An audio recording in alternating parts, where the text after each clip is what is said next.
Bismillah ar-Rahman ar-Rahim. Alhamdulillahi Rabbil Alameen. Wassalatu wassalamu ala Sayyidina wa Nabiyyina Muhammad wa ala alihi al-tayyibin al-tahirin al-ma'asumin al-muntajabin. Allahumma salli ala Muhammad wa ala Muhammad. The theme for discussion today are many, but I have chosen two. Part of it is the last qul within the qalaqil, qul ya ayyuhal kafirun. But before that, as we discussed last week, the concept of tawbah and the critical factor that it plays and significance of it, particularly what we mean by tawbat nasuh, which we have in the verses in the Holy Quran. We have more than 20 verses in the Holy Quran regarding the concept of tawbah. Some people even say more. I have to go and count them. But the concept of tawbah is presented under numerous verses as the first step towards tazkiyah. Tazkiyah and soul purification is not going to happen without the concept of tawbah. Tawbah is the beginning, the gate to all the spiritual elevation. There is a misconception between people that say tawbah, when the concept of tawbah is presented, they simply say astaghfirullah rabbi wa atubu ilayh, and that's it. They think that that's all the sins are forgiven, or at least that is tawbah. That's not so.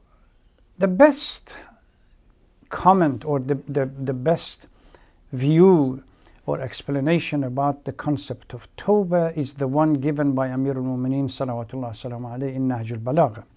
When somebody in front of him said astaghfirullah rabbi wa atubu ilayh, and Imam responded that, do you understand what is astaghfirullah, what is tawbah? And he outlined 6 bases or 6 foundations for the true tawbah to take place. We can debate these bases, but what is critical in concept of tawbah in our Quranic as well as ahadith literature is that the critical part of tawbah is for us not to go back to the conditions that we were used to before. No return. If that happens, then naturally tawbah is accepted. Amir al-Mu'mineen salawatullah salam alayhi in Kalimat al-Qisar, which is the end of Nahj al-Balagha, speaks about the concept of tawbah, and he says the first thing is to reflect on the past and understand from that reflection that it comes a despondency, realization that what we did in the past, or what I did in the past, was literally a waste of time. So first step towards that tawbah is reflection on the past and being regretful of the past. So long as I am not regretful of the past, this idea of tawbat nasuh, or the resolution that I'm not going to go back to it, is not going to happen. If I don't see anything wrong or minor kind of sinfulness, that's not going to push me towards the idea. This is why a verse in the Quran talks about this yo-yoing effect of tawbah going back to the sinfulness, tawbah going back to the sinfulness, etc. This kind of tawbah is what in the textual or ahadith narrative talks about laqlaqatul lisan, just paying lip service to the tawbah without making absolute commitment to it. So first is reflection on the past and being regretful. Second condition is being resolute that I am not going to go back. This is the critical factor. no Tawbat Nasuh. Kalimat Nasuh, the word itself, Nasaha in Arabic language, means a commitment not to do, not to go back, not to return to the back. One of the meaning of it, not to go back to the old way of dealing with it.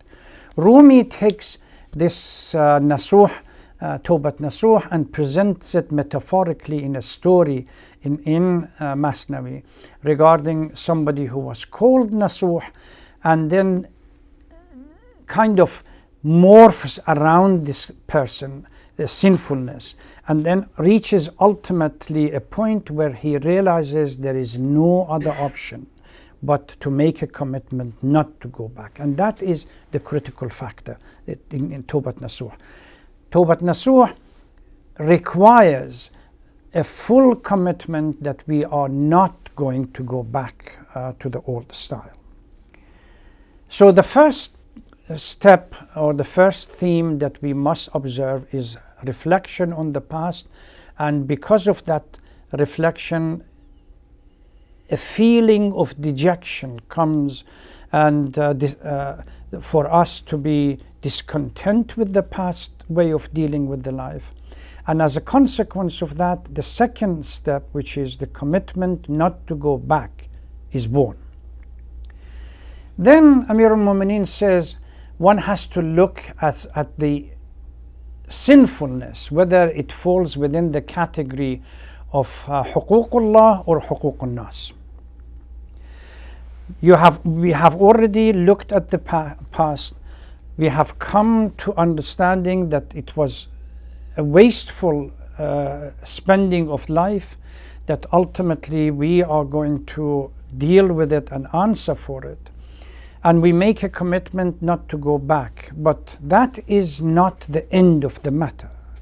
Huququllah and Huququn Nas, if I have taken money from people, if I have backbited somebody, if I have slandered someone, I really need to go back and ask for their forgiveness for issues, sinfulness regarding their character. And if it is money that I have taken away, financial or anything else, embezzlement, I need to give it to them. Huququllah, which primarily with our obligations, that prayer, fasting, etc., Hajj, Khums, Zakat, etc., these must be given before we move to the third phase, the higher level of Tawbah. But most people, most ahadith that we have from the Holy Prophet and our Imams focus on these two levels. That they say Tawbat Nasuh is the one that reflects on the past.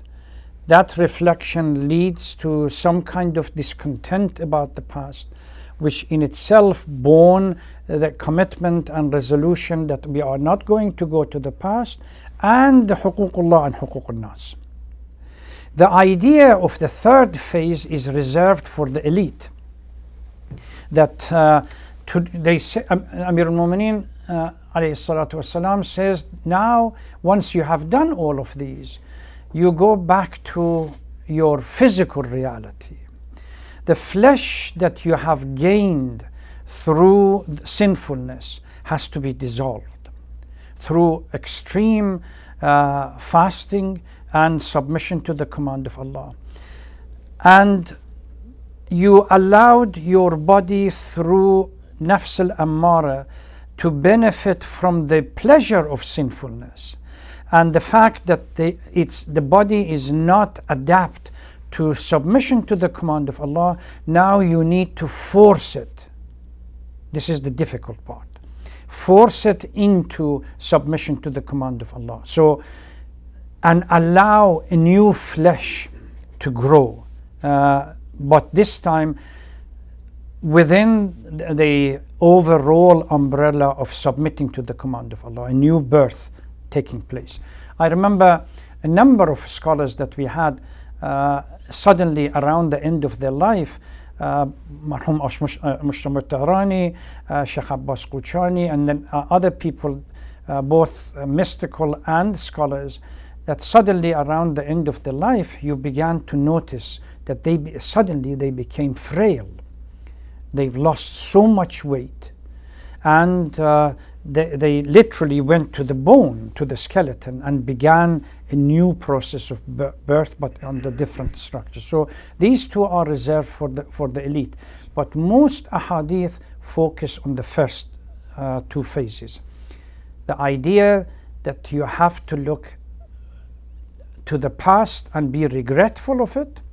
You have to make a commitment that you are not going to go to the past, and you also have to be ready to discharge your responsibilities vis-a-vis حقوق Allah and حقوق الناس. العمل الصالح من جاء بالحسنة فله عشر أمثالها. The concept of hasana and sayyi'ah, and the relationship, the dynamic between the two is here. When we make a commitment that we are not going to go back, and then we begin al-amal al-salih, that amal al-salih by default begins to wipe out some of the sayyi'ah that we have committed during those parts. So these are but the essential part of Tawbat Nasuh is the commitment not to go back, and that requires huge amount of training, and literally transitioning from nafs al-ammara, being guided by nafs al-ammara, to at least nafs al-ammara to nafs al-lawwama. Nafs al-mutma'inna, the higher level, it's a different story that comes through the progression. Tazkiyah, we have to understand, is not going to happen without the concept of Tawbah. There is a commitment that we are regretful of the past, and we are making a commitment not to go back and move forward with it. That's the basic. I hope inshallah there will be question and answer after this, that we can unpack further or explain further about this concept. Marhum Imam Rahmatullah Alayh, in the 40 Hadith, the book Chahel Hadith, he has one hadith specifically focusing on the concept of Tawbah, and I believe it's available on islam.org. And there are a number of commentaries for Farsi speakers there. Tafsir Nemuna talks about it in the concept of Tawbah, for example. Various, when Tawbat Nasuh is being mentioned, and a hadith mentioned over there. Now we go to Surah Al-Kafirun. The usual debate about whether this surah is Makki or Madani between commentators exists. The style, the structure of Surah Al-Kafirun being short and focusing on the major themes of Tawheed or Ma'ad or Nubuwwah certainly establishes that this is one of the Makki surahs. Commentators have indicated that this surah was, as the outcome, the context for the revelation of the surah, was when the leaders of Quraysh came to the Holy Prophet and proposed a deal. A deal is that you worship our God for 1 year, and we will worship your God for 1 year, which we call it here a middle ground idea, finding a middle ground. And by the way, in political science, the concept of middle ground fallacy has been debated hugely. When you have a conflict between two opposing points of view, what we have deceit-based perspective and truth-based perspective, there is no middle ground. Tawheed and Ibadat al-Asnam certainly is an example of this. Two opposing factors. The concept of finding some middle ground that we accept and we both will be happy with it that doesn't exist. So these leaders of Quraysh came to the Holy Prophet through Abu Talib, his uncle. And they proposed to him that, to Abu Talib, that look, we had enough of your nephew, and we need this matter to be resolved, because he is corrupting. Go back to Socrates' point of view. He was corrupting the youth of the Greek society by teaching them to become critical thinkers. He is corrupting our youth, our servants, our slaves, etc., etc., because people are drifting to this ideology, and as a matter of fact, this corruption is destabilizing the society. So we propose, can you speak with him? If he wants wealth, we will make him more wealthy than any, or wealthier than anyone that he could imagine. All the tribes, we will provide with him with wealth, for him with wealth, and he will have it. If he wants to marry the most beautiful women within Quraysh, we will provide with him.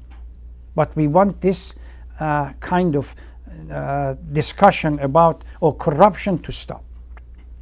The famous response that exists in our text, the Holy Prophet responded to Abu Talib that said, Ya Am, if they put the sun in my right hand and the moon in my left hand, there is a clear path that I'm going to follow. I would not deviate.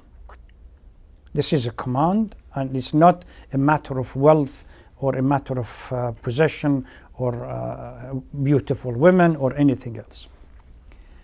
Then they came up with second proposal, which was this, a middle ground policy. But okay, that doesn't work. Let's propose something else. That most of this was done to go back to their political bases and say that we did everything possible to reach a compromise, and it is the intransigent of Muhammad was the one that, so we have no other alternative but to go for absolute annihilation. So this is the kind of idea that they were presenting, that you accept our God and worship our God once in 1 year, and we will worship your God 1 year. The verse revealed, that the chapter was revealed. Bismillah ar-Rahman ar-Rahim, Qul ya ayyuhal Kafirun. And no surah in the Holy Quran so outwardly point towards a particular group of people as rejecting them completely than this one. Even Surah Al-Bara'ah, Bara'atun min Allah wa Rasulah, there is no Bismillah ar-Rahman ar-Rahim. The context is anger and disdain towards this community, but it doesn't designate them in a particular group of people and rejects them completely. قُلْ يَا أَيُّهَا الْكَافِرُونَ, O the disbelievers, لَا أَعْبُدُ مَا تَعْبُدُونَ, I am not, there is a debate as to whether it is relating to the past, relating to the future. Commentators have spent a huge amount of time from a literal base of Arabic literature to indicate that one statement is about the past, another statement about the future, and the combination of these two, a clear indication that under no circumstance I'm going to accept this principle.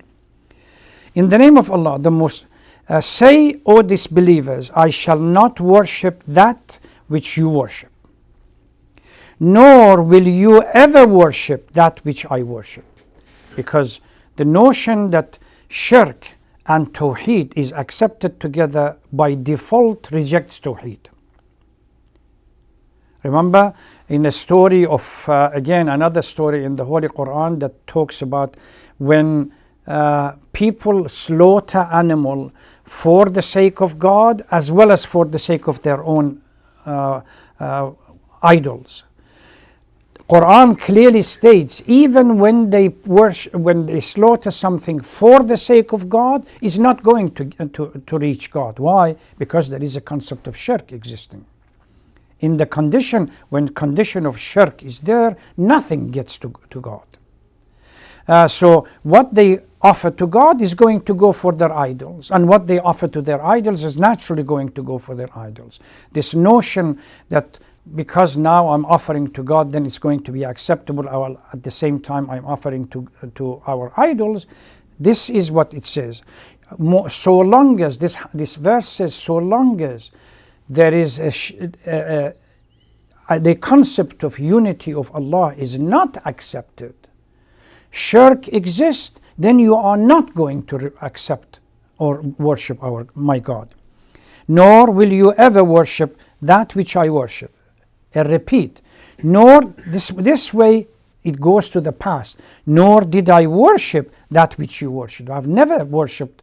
Some people that claim that the Holy Prophet somehow before the revelation used to worship some kind of God that was close to the idols, or at least the Jewish concept understanding or Christian understanding. This verse, this chapter clearly puts an end to this, and that nor did I worship which you worship, nor did you ever worship that which I have worshipped.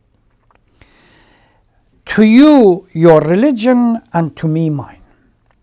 Now, one of the misconceptions that we have regarding interpretation of this last verse in this chapter is that being used by some ill-informed scholars, that they say this gives us the green light when we for some kind of a general coexistence with other people, even when their ideological position is at 100 degrees to ours. So they stand in opposing end of the continuum. That's not the case. What this verse is saying in the context of complete rejection of, because otherwise it will be contradictory. First, the surah begins with complete rejection of these individuals, the fact that they believe in multiplicity and that they are idol worshippers, and they never go for Tawheed, but then let's coexist. I have seen it in dialogue, in religious dialogues or between various community. Muslim scholars, they appeal to this, oh well, lakum dinakum waliyadin, we can coexist, without understanding in interfaith dialogue, without understanding the actual context of this word. You contextualize it. This is why the debate about nadam, coherence and understanding of the thread that goes through is so critical. Quran begins with the concept of a complete rejection of Kafirun and the disbelievers, categorizing them in a box and telling them that we have nothing in common. Complete rejection of their life. We cannot then, after saying this, come back again from using this ayah, now let's live together in peace. It doesn't make sense. After telling them that I stand on my ground, and this is something that we should learn from this kind of this verse. When the choice is between haqq and batil, Tawheed and Ibadat al-Asnam, or deceit-based perspective and truth-based perspective, there is no compromise. There is nothing to compromise. Professor, one of the professors, I forgot his name, that says you cannot remain silent in front of a runaway train. I think it was Zen, Professor Zen. You cannot remain silent when you have a concept so obviously against truth and in total opposition to justice. You cannot remain silent. Then you have to take your position. This is the point that is critical regarding the surah. There are a number of ahadith regarding recitation of This surah, قُلْ يَا أَيُّهَا الْكَافِرُونَ and قُلْ هُوَ اللَّهُ أَحَدٌ, every morning and every evening. Somebody goes to the Holy Prophet and asks to be taught something that would protect him if he were to recite these. And the Holy Prophet commands him to recite Surah Al-Kafirun and Surah Tawheed.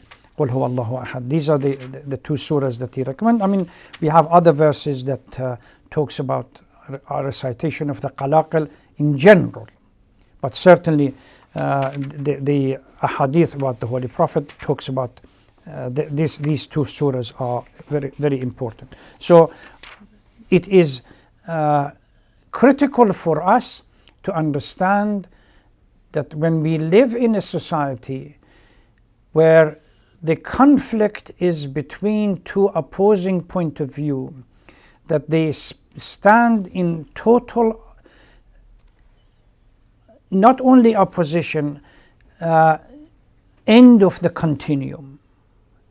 The notion that somehow we can compromise in the middle by accepting little bit of this, little bit of that, or some part of this, some part of that, is not going to be acceptable. For this Abrahamic understanding that during Trump it was organized, that some kind of idea of going back to the basic root of Abraham, and somehow we take a little bit of Christianity, little bit of Judaism, little bit of Islam, and we come up with a new faith, call it the Abrahamic faith, and we all go under this umbrella, uses this concept of middle ground falsity, that we really, because the problem is that it negates other factors and puts it directly that as if all the problems that we have is due to faith or religion. It's not, politics doesn't play with it, colonialism doesn't play with it, injustice doesn't play any role, and we somehow go under this banner of Abrahamic. And they started even a journey starting from Hilla, Iraq, going to northern Syria and coming back to Palestine, all the scholars from three faiths. Now we are all united under this banner. This notion has to be rejected. And we constantly in our life, we come across that we have to make a choice between haqq and batil. There is no common ground when we have such a contrast.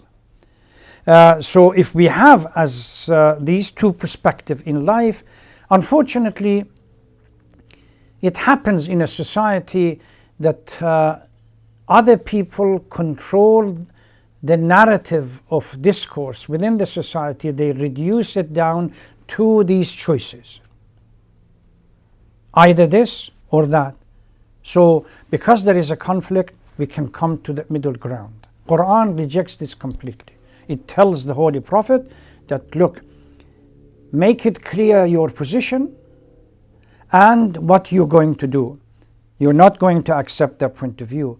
And exactly what happened, these people that were in this meeting, most of them, they were killed in Battle of Badr. Because they were under no circumstance, they were prepared to come and accept Islam. It was a trick to bring, they thought they can convince the Holy Prophet for some kind of a middle ground coherence between the society. So I'll stop here and then we see inshallah if there are any questions that we can discuss.